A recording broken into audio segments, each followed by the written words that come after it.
Well, it's good morning, it's Friday, so this completes a week of videos, and I never thought I'd be doing that.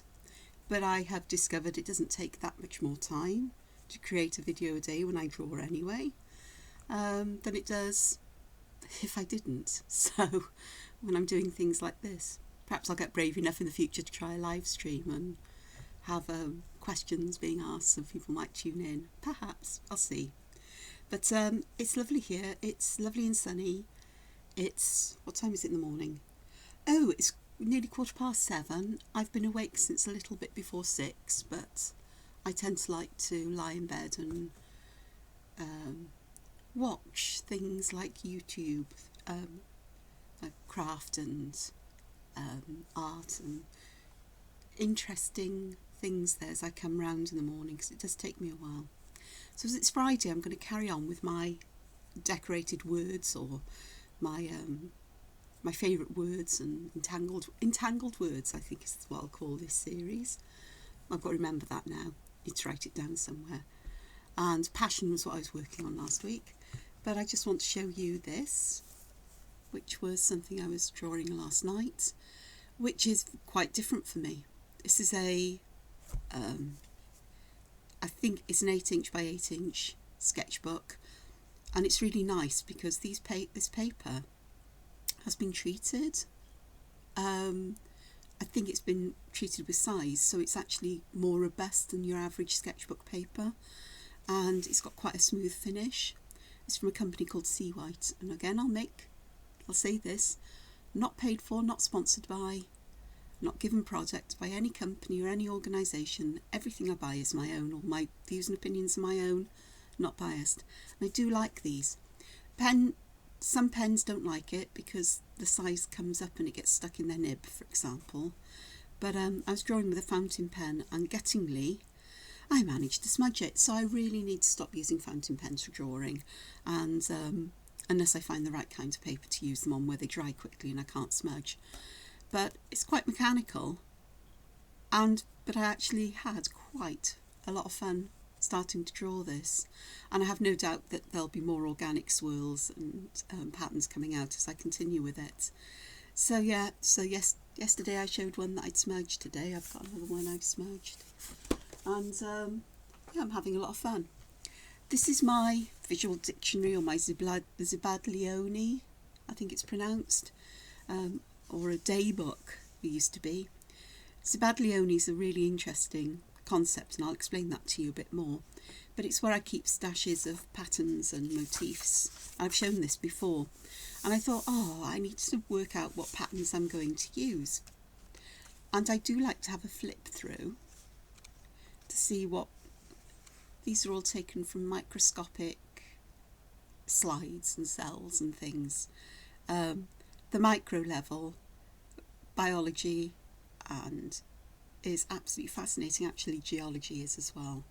Thin sections of rocks to see the crystals or the particulates that the rocks are made up of it's just beautiful, especially under something called polarized light, plain polarized light, because you get, as you turn the slide, I'm making the shape here with my hand, going like this. As you turn the slide and look under polarized light, the different minerals change colour. Some of them you can identify them. Yeah, something I loved doing when I was doing my first year in university. My degree, I did some geology. I did a lot in my first year, actually. Computer programming was another one, which I loved. Didn't like the maths I had to do that went with it, but I really enjoyed the computer programming. Could never understand why they wanted you to learn maths, where all I needed to know was what order I put everything in to the equations, the operations. Didn't need to understand why, or be able to work it. I guess so you could work it out and check that you'd done it correctly, but I just would ask somebody who could do it to do that for me, or ask, get people to give me a list of correct, I don't know. Maths is not my strong point. Anyway, so I've always had a bit of a fascination with things like that. Oh look, cutesies. Lots of ideas for cutesies. Doodle worlds type of characters. And if you don't know, I occasionally do colouring templates, or perhaps dangle designs that have cute characters in. I'm looking around here for some inspiration for things to add to passion, and I've decided on that page. Interestingly, some of these, I don't know if you can see, as I bring it back in, some of these I've coloured, and what a difference colour makes to these drawings. I must have done it because I felt like colouring one day, or I had some new pencils I wanted to try. These look like the, what are they called? Do you know, I can't think of their names, but they're magic Koh-i-Noor magic pencils, which have different coloured pigments making up their leads in patterns, and as you colour, the colours change, but they also mix and blend with each other automatically, and they're quite fascinating to use and unpredictable, which is an interesting kind of idea. But yeah, so I think I might use these pages to get some. That's a really nice seed pod. I've forgotten about that kind of one. I think it needs to be drawn fairly large, which won't be a problem given that these are all quite large. So I'm trying to remember what size pen, and that does look like an 08. So I need to go and get an 08. Should have done that before this, but I need to fertle around in my pen box. There we are, got it. To dig that out. So yeah, it's so it's been a funny old week, you know, Friday, between my car service and other things. I did get out for a walk yesterday and it was lovely. It was really cold and I twisted my knee. I've got one definitely dodgy knee and one that's usually okay, but I stepped awkwardly on my knee in one place, didn't think anything of it, but it caused me problems and issues last night, that's for sure, because I wrenched it again, twisted it again when I was walking downstairs. So whether I get out today depends on how my knee holds up to my day-to-day moving around. There was me saying I was going to use that particular sort of like seed pod, and I've gone for completely a different one here. But that is my prerogative, I'm the artist. So yeah. So Zibaglione, I think that's how it's pronounced, it's spelt with a Z, is an Italian word that describes a kind of journal that doesn't have a theme, that you can keep all kinds of things in. You can add tickets or brochures, thoughts, ideas, memories, drawings, whatever it may be that you want to put in there, receipts, anything. And it goes back to medieval times. And sometimes I think I discovered this concept when sort of like bullet journals were beginning to become popular, and I dabbled with those. I am not that kind of journal, it has to be said. And I tried it. It's interesting, it's fun from a creative point of view, but gosh, can it be a time suck. I got so engrossed in creating these beautiful pages that the time for keeping plans and appointments and so on disappeared. So if that's your thing, fabulous. You know, I don't have a problem or an issue with it per se.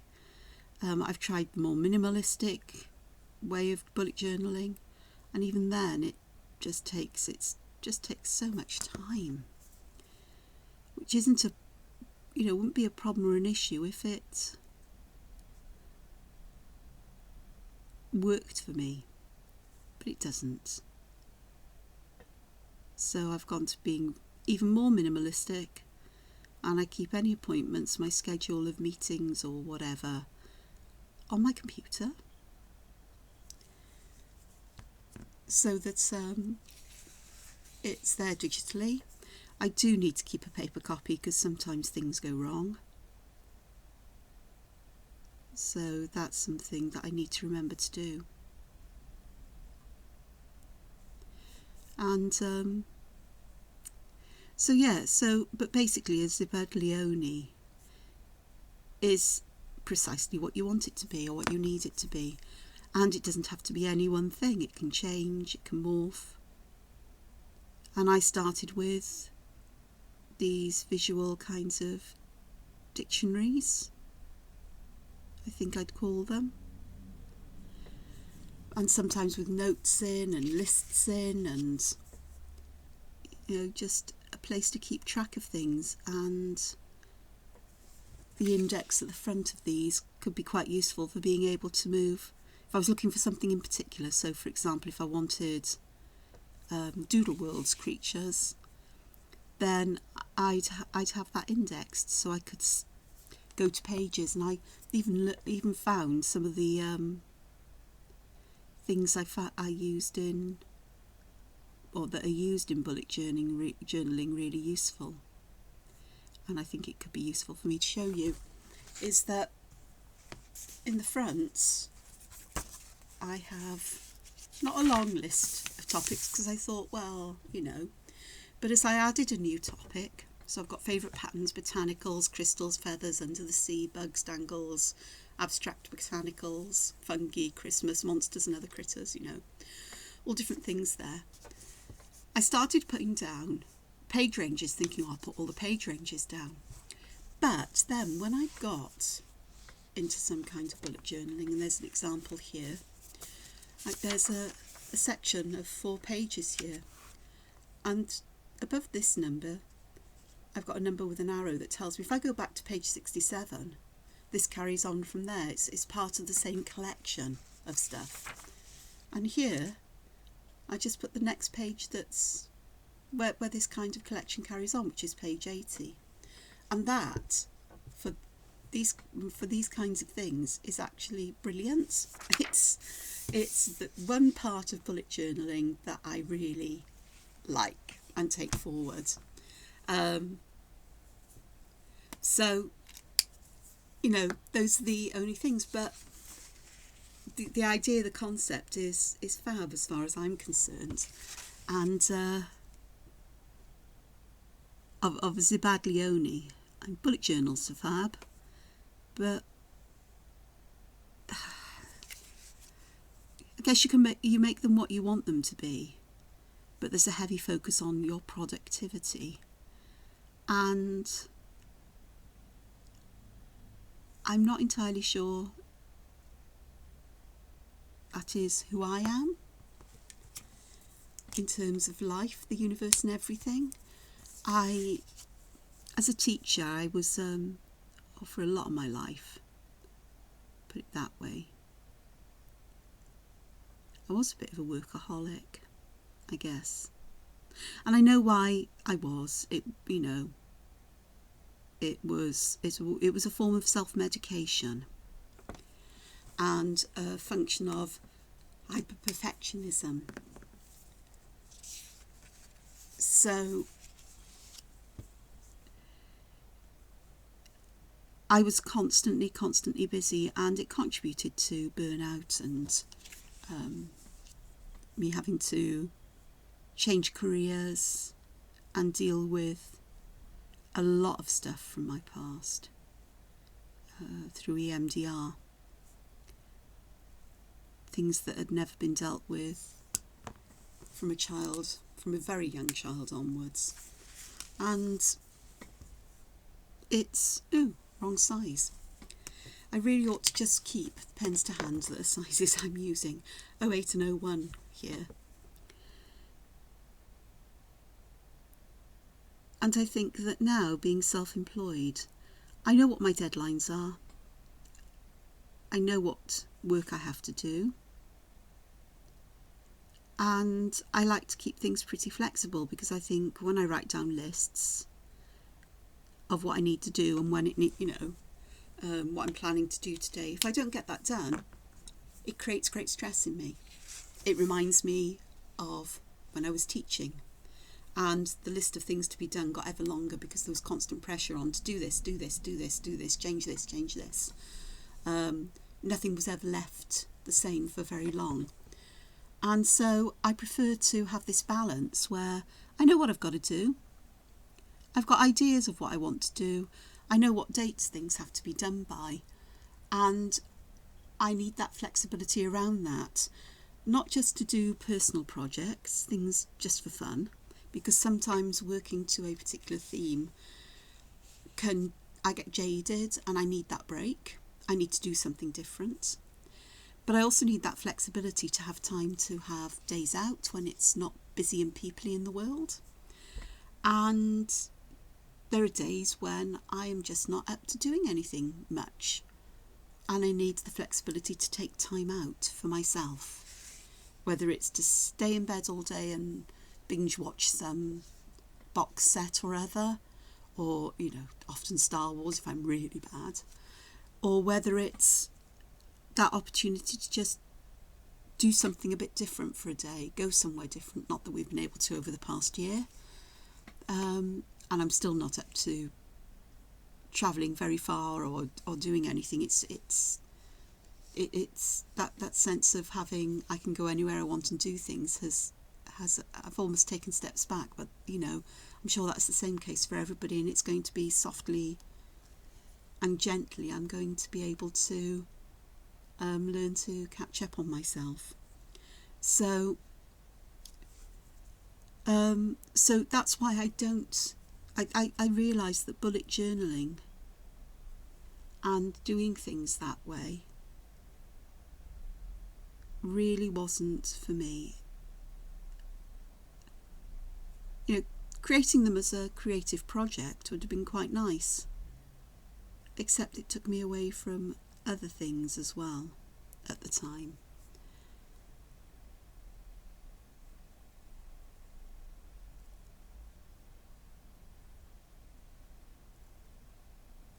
And so Zibaglioni's are really useful. Visual dictionaries, sort of like collections of patterns and drawings and so on, because I find them really useful to go back to, because there are, even with just a small number of patterns, there's an almost infinite number of, well, I say infinite, perhaps not infinite, but there's a huge number of ways that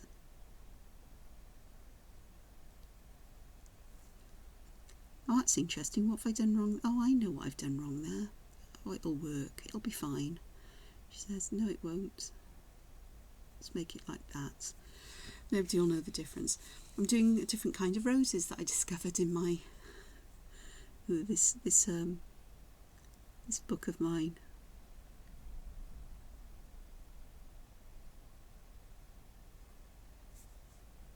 That's what I didn't do right. It's okay, fixed it. Nobody would know unless I pointed it out, no doubt, because by the time it's all done, nobody's going to really know what's going on here anyway. So there's that. So Zibaglioni's. You can find information about it. I think I found some on the internet, and I can't remember where I heard about it first. It was mentioned somewhere, and I thought, oh, I need to look that up. And I did, and I thought, oh, what a fantastic thing that is. What a thing of wonder. And I went with it. I mean, I don't know how many of these little books I've got now for various purposes. I mean, I've got some that started off life as bullet journals and have been left largely empty. Perhaps one day I'll go through them and take the useful paper out and get rid of the rest, send it for recycling. Perhaps I won't. I'm just adding some darkness there and in between these gaps, just fill those tiny little gaps in. So again, that black and that dense kind of pattern just helps to separate these out. So one other thing I did is I've been thinking about it for a while. I'm going to have some of my mocha. is that I'm aware that I spend an awful lot of time sitting in a day, and my back can get stiff, and all of me can get stiff. I'm of that age that I'm stiffening up. And I've been thinking about a rise and fall desk or sit and stand desk for quite a long while, but they're really expensive.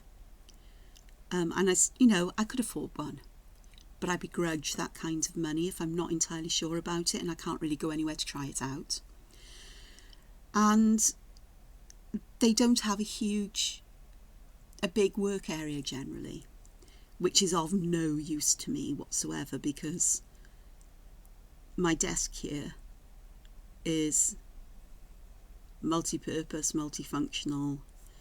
It's both a computer desk and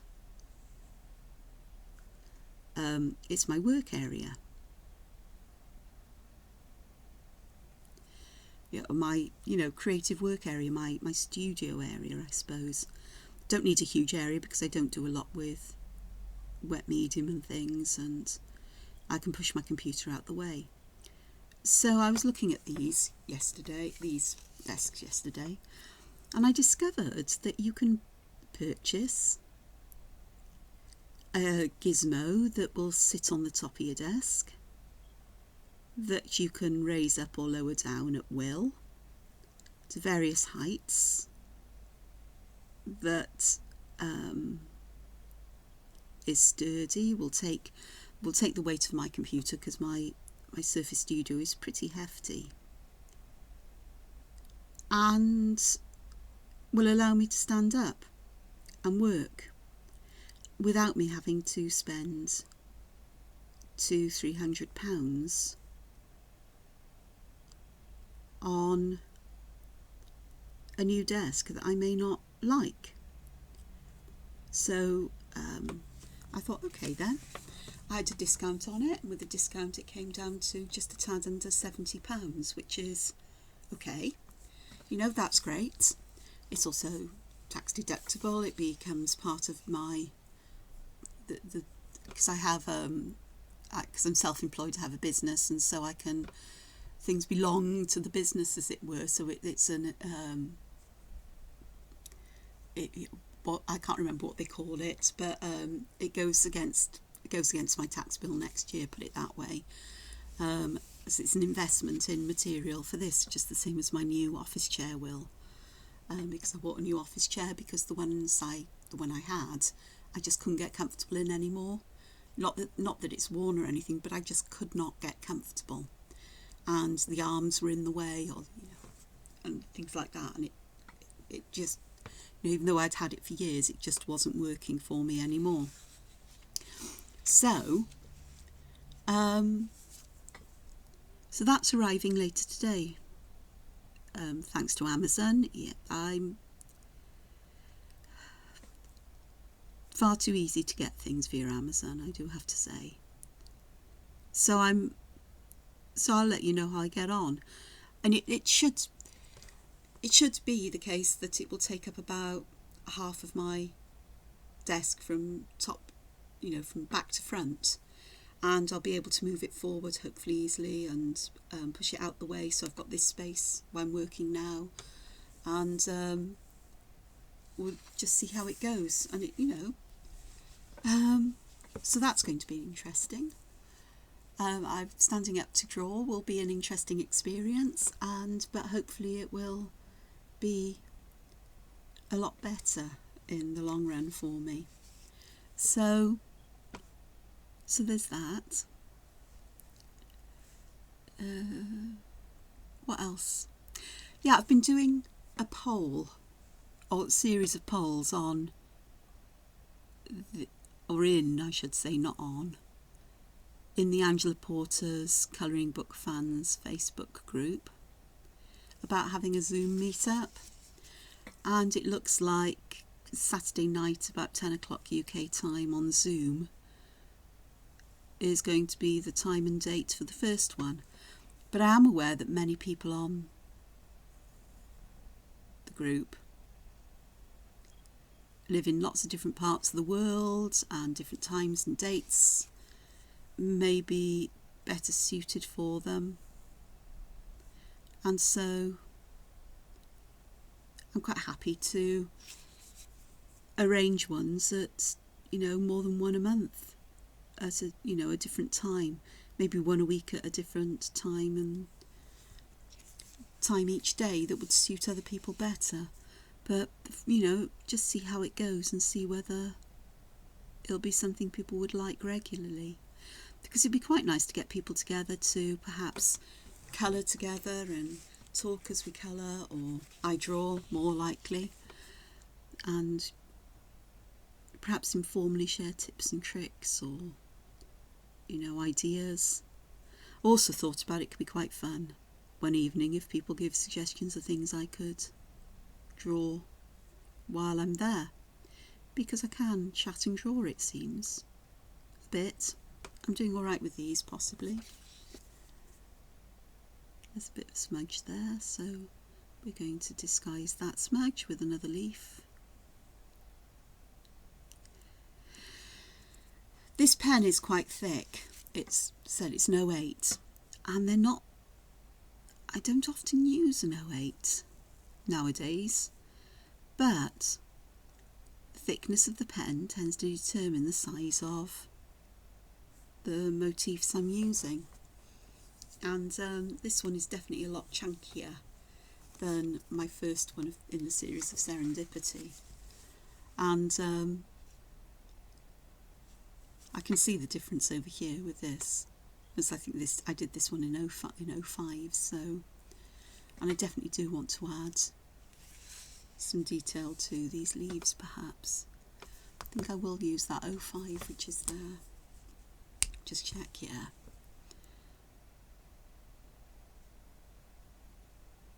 See the difference in the thickness.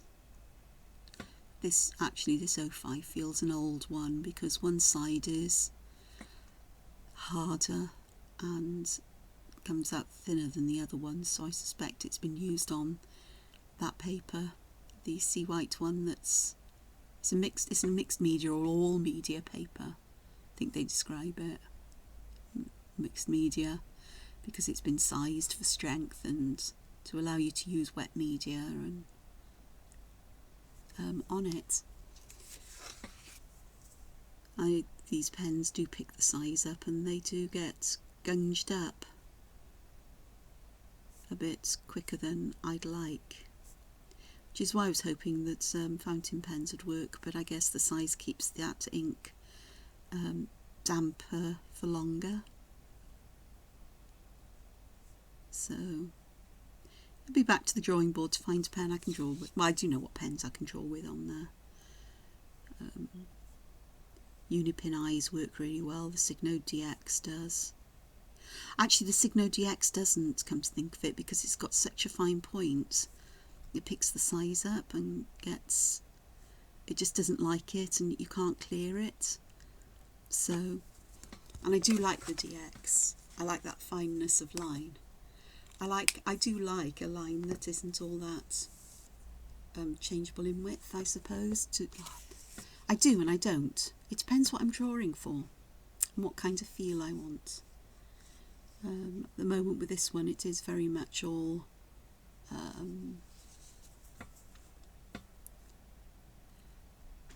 a look.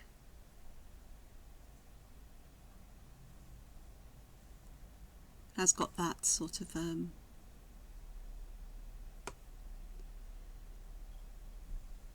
technical drawing kind of feel to it, I suppose.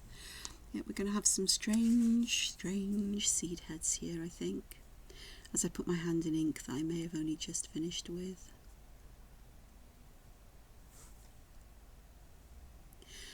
These pens are great, but they do become thicker in line with use, or thinner, depending on how they get used, I suppose. And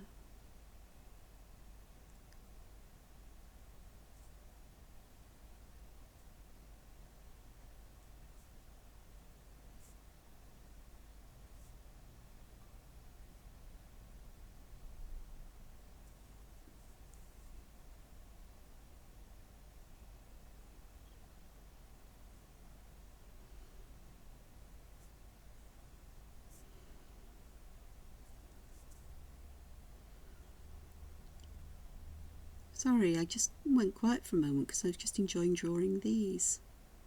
It's not a shape I've used, or design motif I've used in a piece of art before, but I actually quite like them. There's potential for adding lines and patterns there. Let me get that O1 again. So you can see I've got an odd number here of them because that makes my arty heart very happy to work in groups of odd numbers of things. Even numbers may look okay, but they never feel quite right. So let's have a look here what I can do. Add some lines like this. It helps to increase that sense of volume, I suppose. Dimension is another word that's used often to the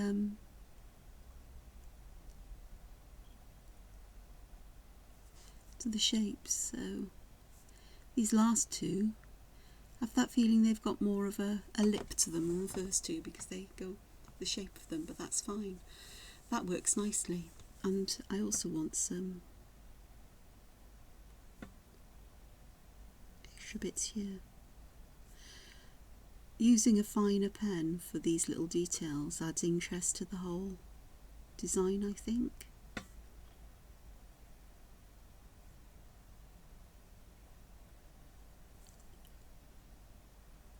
Try to do it in colouring templates, but don't always manage it.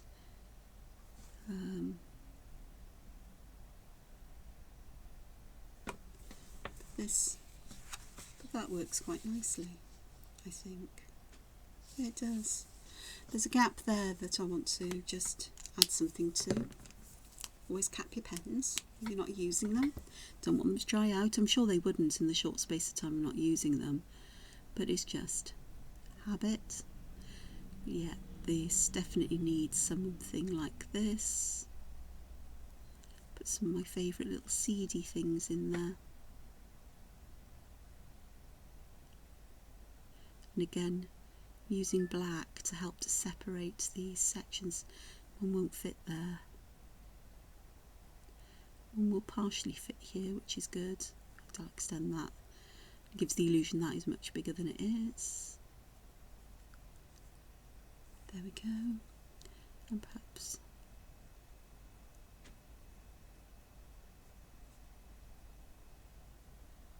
one there would be nice, and that there.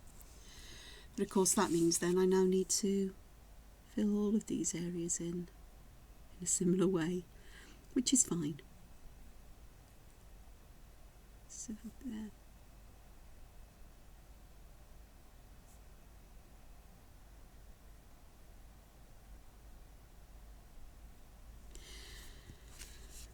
That one I think I'll just colour in black. It's too small even for a bit of a one. I could squeeze a bit of a one in there, but I'm not going to. Okay, and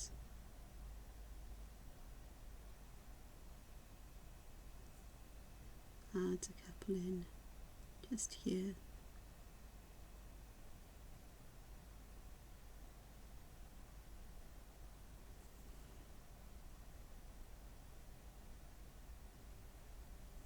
There we go.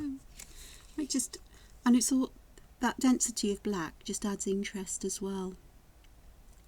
I think I've said it before already here, it just helps to separate out the motifs as well, so that it gives some structure and form.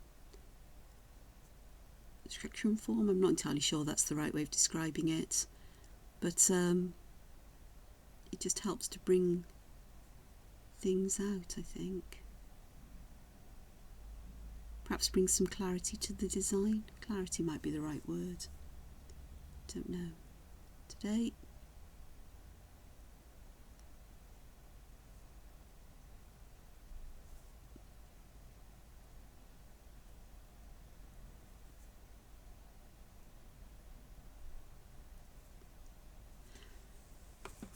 There we go. So that again, but that also mirrors this little bit here. I've forgotten I'd used those ones there. But But that's quite nice because it adds that continuity as well, because I do like that idea of having some continuity in the use of motifs and not trying to cram as many different ones in, but try to keep things pretty much similar. So I've got quite a few in here now, which is lovely, but I could end up getting too busy, so it's a case of trying to reuse the ones I've had or ones that are very similar. That one is really interesting, but in some ways it's the same kind of shape as these ones here. So not sure if I'd count it as two distinctly different or 1.5 different motifs, I don't know. And it's really amazing how much can be done with simple shapes, and the way that you add internal features to those shapes, I suppose. Here's another spiral. So we've got spirals there, I've just thought, and I've got spirals here, around here. It's just spiral done in a slightly different way. And with this one I'm still going to add these in, put that in black, because that will work there. Because it sort of like holds those seeds there, I think, is my point of view of that one.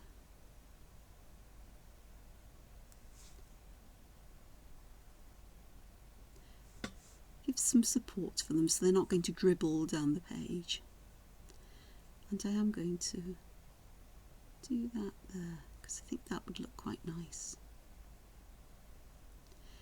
Add a little bit of weight at the bottom there.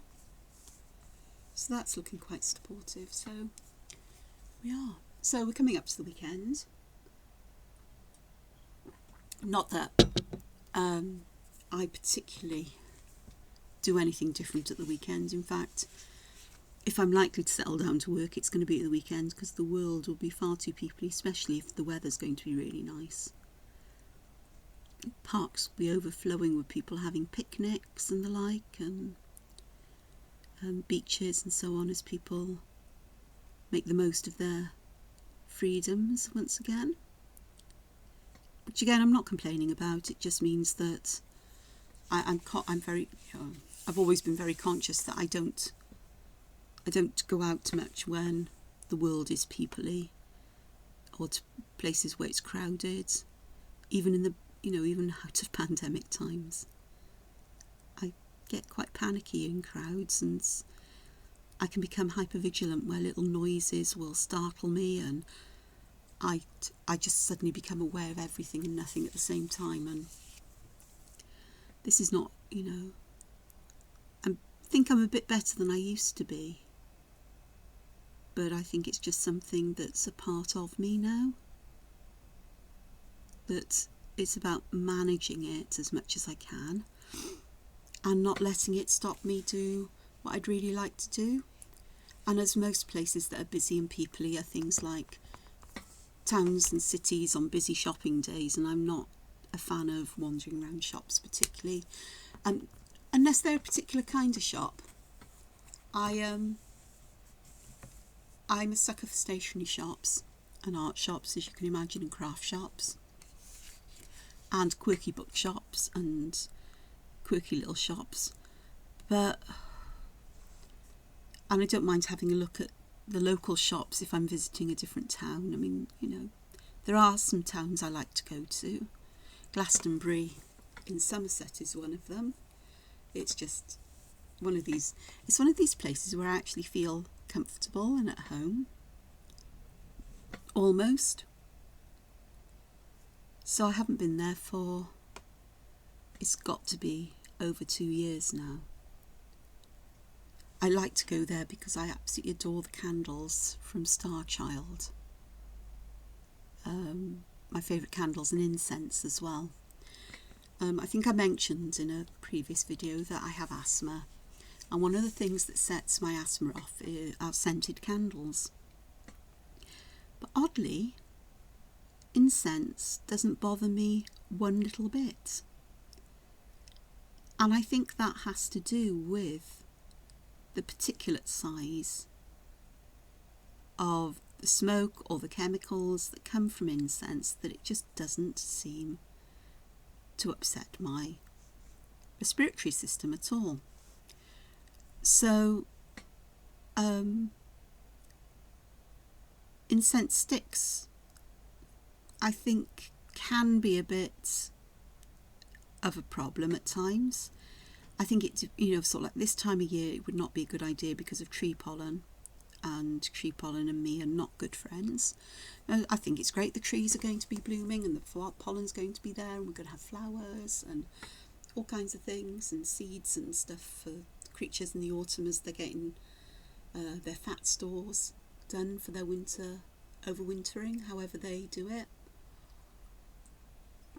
That doesn't do my asthma any good, and I think that's when I struggle with stick incense. But the Star Child one comes in pots of loose bits and things, so a lot of them have frankincense and myrrh in. They have various botanicals and woods and all sorts of things. And to use them, you get a small charcoal block that you get to a point of glowing, and then wait for it to become white over. I have whitish ashes on it, so it's not quite, it's really hot, but the surface is a bit mellowed down, and you add the incense and it gets turned into this beautiful scented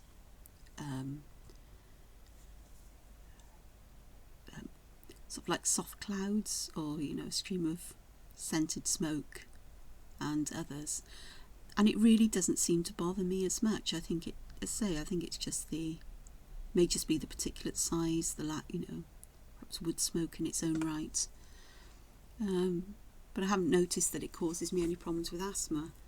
I can get a bit wheezy or coughy when I use the wood ones, so when I burn them I tend to put them on in the front room downstairs while I'm working upstairs, and the smell sort of like gently permeates the house, and when I'm ready to go and chill out and crochet or watch television films or whatever in my front room, also known as living room or lounge, front room because it's the front room in the house. I also have a back room which currently is in a bit of a state because that's where all the art materials are stored and stuff, and it really needs a clear out because I've got supplies there I haven't used for years, and my theory is if I haven't used them for years, they may not be usable, but it's unlikely I'm going to use them again, and they just are taking up some space that I really need to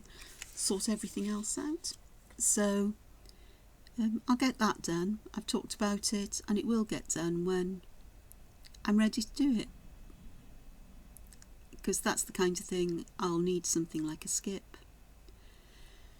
because I could put it out in the household, the weekly or the bi-weekly rubbish collection, but it would take me a lot longer, and they tend to go through the skips, I think, before they get rid of stuff to see what is recyclable in them. So it's not just dumped into landfill. So it's paying somebody else to go through things, I suppose, to recycle them on my behalf. So I'm happy to do that. And also it means that in a quite quick space of time, things are done. When you hire a skip, you can have it for up to 2 weeks, and and if you need it any longer, you just let the company know, and they extend the license, and you just pay for the license. But when you're done, you let them know, and they come and pick the skip up within a couple of days, and all is well and good, really. So that would be my preferred way of dealing with all of this and making space. As said, it just saves time and it's convenient, and it can just be done at my pace, but in a sort of like a couple of hours a day, and before I know it, it'll all be done. And there are some other places I want to tidy out as well, because I'm getting overwhelmed with artwork and I need to make the storage space for that again, and have a sort out as well, because I'm sure there's stuff that is just sketches here that I did for digital art that I don't need to keep, and just things that need to be gone through and sorted out. So there's that. So I think I'm going to leave it here for the day, because I'm waffling about stuff. But I hope you've enjoyed having a look at seeing me draw this and develop it. I think if you saw the Serendipity one, you'll see that my approach to this one is a bit different. Not a single arch in sight yet, and there may not be. It may just be that lots of botanicals grow out of this, and some more hearts perhaps, because I do like a heart motif in artworks from time to time. I've got my weird rosy things going on. They're not roses really, but in some ways perhaps they are. They work, they're fine. Who says they have to be completely realistic? I don't. And I'll carry on with this, and most probably, well, I will do it next Friday, because Friday is definitely my days for this project. And perhaps I may not overload everybody with long videos in this week. Coming weeks I have to learn to moderate it, but then again, who knows? Quarter of an hour in the morning or so to an hour. I draw for fun generally when I wake up ish, once I've come round a bit, as I have my first drink of the day. And it's nice to share perhaps. And I've said this, but it's really nice for me to be able to talk about things. It's when I talk I think, and when I'm asked questions I think, and if I can think out loud, then I get all of these ideas. The tricky thing then is for me to remember them, but I think once I've got it out and I've heard them with my ears, things tend to stick in my head. But I'm not entirely sure about that. Oh yeah, I was going to call this series Entangled Words, wasn't it? So I'll have to set up a video playlist for Entangled Words, another one for just morning drawings, and perhaps digital art as well on YouTube. We'll see what goes. But as always, I just want to say thank you very much for taking the time to watch and to listen, and for leaving comments. Every single one is so much appreciated. If you're a subscriber, thank you so much for joining me on this YouTube journey. And if you're new, please consider liking the video, subscribing, and perhaps even, if you like colouring pages, popping along to the Facebook group, Angela Porter's Colouring Book Fans. You'd be made more than welcome there. And I'll just wish you the best of today. Have a lovely weekend, because I have no idea. I've said I most probably won't do videos, but knowing me, I will. Now I've got to grips with it and discovered how relatively easy and quick it is for me to do this. Now I've got something set up that works for me. I know I need to add things and tweak things and learn more tricks, but that's a work in progress as well. So I'm wittering, so I better wrap up, and I just say thank you ever so much.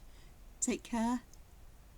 Look after yourselves, do what you enjoy every day, and I'll speak to you again soon.